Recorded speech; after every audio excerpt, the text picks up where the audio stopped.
Morning, guys. It's 2:32 a.m. in the morning.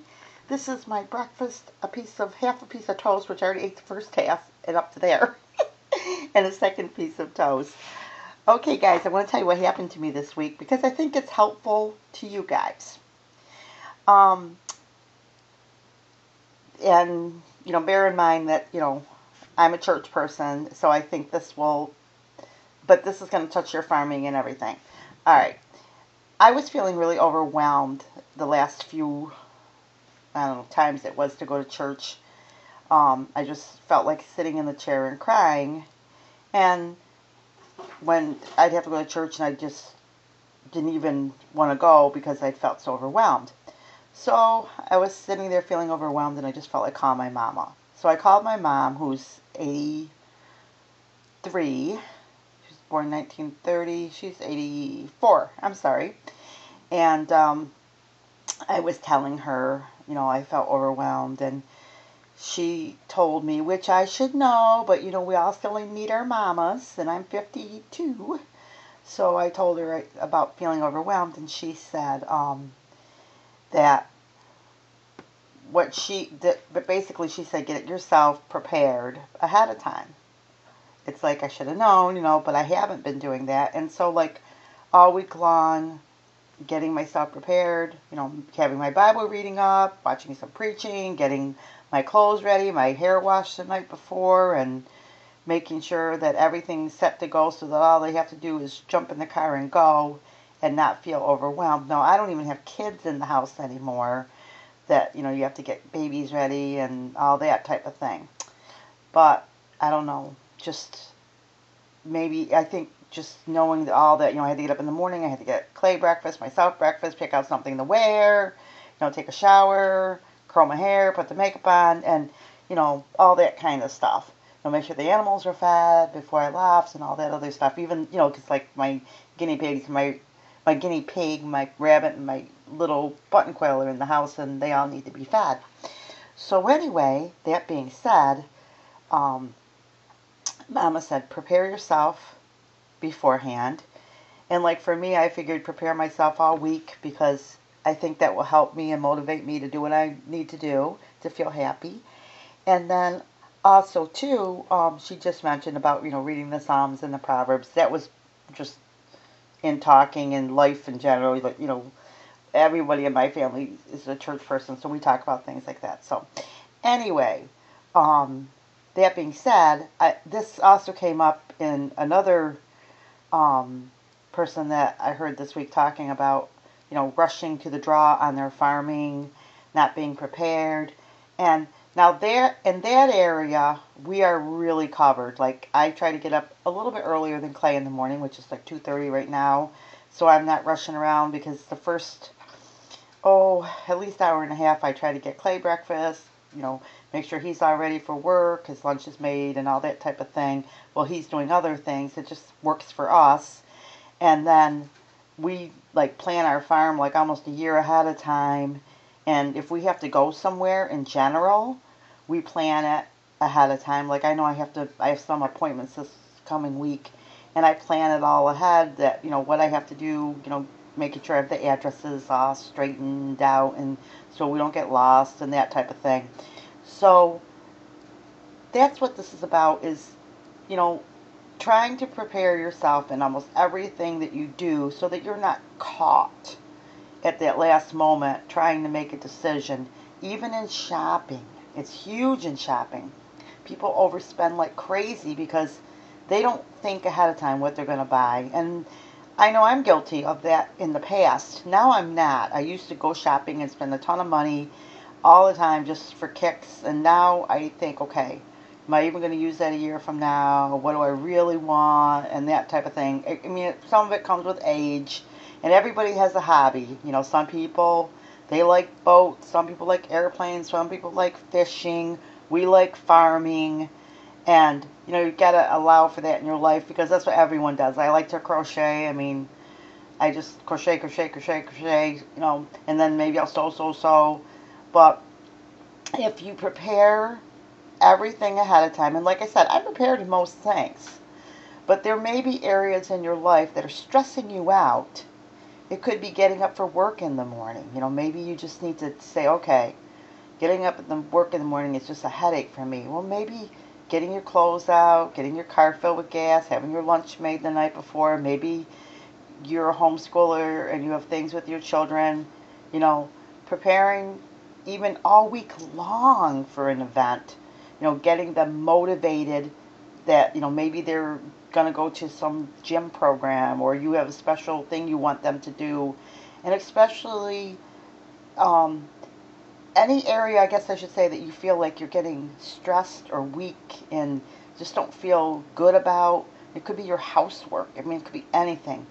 Preparing ahead of time. Sometimes I lay in bed, and I know it sounds kind of funny, and it's like not anything weird. I just think, okay, I want to clean that room. How am I going to approach it?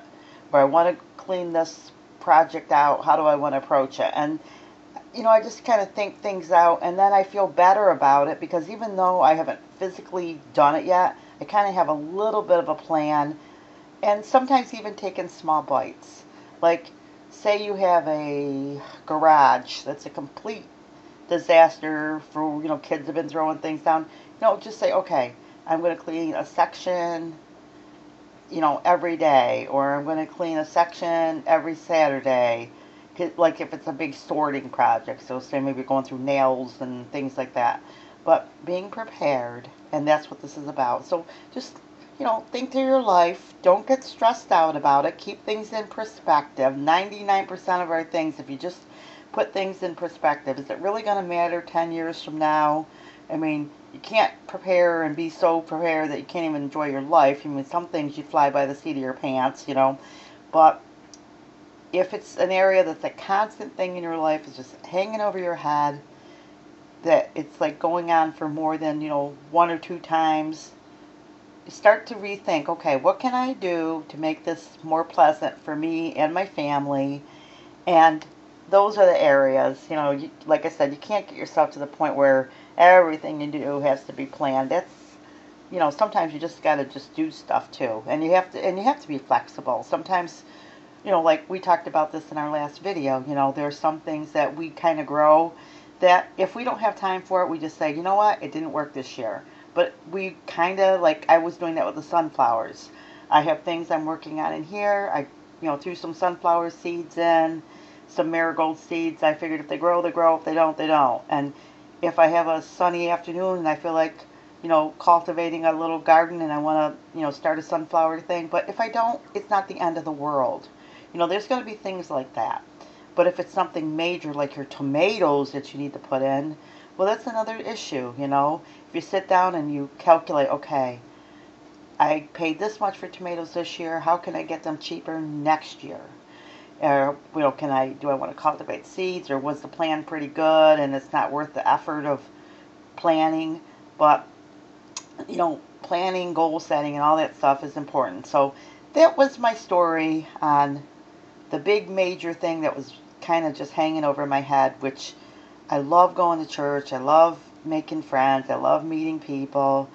And I was disappointed because I want to go to church, and then I would feel overwhelmed and not go to church. And then when I do go to church, I feel so happy and so good and so glad I went. But then it was the vicious cycle. And so now it's like, okay, it's not, do you want to go to church? It's like, okay, let's go to church. It's not like, are you going to church today? How do you feel today? Or should we go to church? Shouldn't we? It's like, okay, we're ready and we're going. And it's not out of this back and forth and everybody's deciding and thinking, gee, it's more fun to sit home and watch TV, and then you feel like blah because I wish I would have gone to church because I would have had a better day, because I would have had, this person I would have said hi to, or that person, or the preacher would have had a great sermon and I would have been motivated all week and so glad I went and heard what he had to say, that kind of stuff. So overall for me, it's always a happy when I go to church, and I'm really, really glad I went. And the 5 minute of not feeling like I was going to go, in the end, it was like playing a loser's game for me, because I'm the one that lost out over 5 minutes of, oh, I really don't feel like I can go today. I'm so tired. I got so much to do just to go, because I could choose not to. So for me, just like you send your kids to school and stuff like that, like my daddy didn't say, do you want to go to church? Do you want to go to school today? It's your decision. It'd be like, get yourself ready. We're all going to church. You know, Daddy and Mom had 7 kids to bring to church, and boy, I'm thankful that they took us to church every week.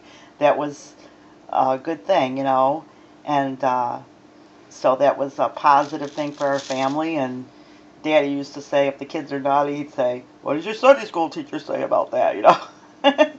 You know, of course, you know, you got to find a good church, you know, one that you feel is making a difference and stuff like that in your life, you know. So, I mean, to me, I always, like, when I moved out here to Clay, with Clay, I mean, I wanted to find a good church that I could feel that the pastor was a good preacher and knew what he was talking about, and, you know, because I've been in church my whole life, and also, too, that the people were friendly and nice, and, you know, just that they had it, and if I had a baby, which I don't anymore, of a temperature of 105, they would know how to pray for him, so I wouldn't be sitting there, oh, well, it's God's will. It's like, no, no, no. I want my baby to get healed. I don't wonder if it's God's will, because I know it's God's will. You don't want my baby to die, you know, that kind of stuff. You know, so, I mean, I want to have a good church. So, anyway, that's my talk on being prepared. I hope you, and like I said, I do have a really great church. I love my church. But, you know, that's kind of a personal, you know, a personal note, but being prepared is what I'm addressing today. So, and if you're a churchgoer, you will probably appreciate some of those comments. But anyway, I hope you enjoyed today's video. Like, subscribe, share this with a friend, and I guess I should finish my peanut butter toast. God bless. See you in the next video.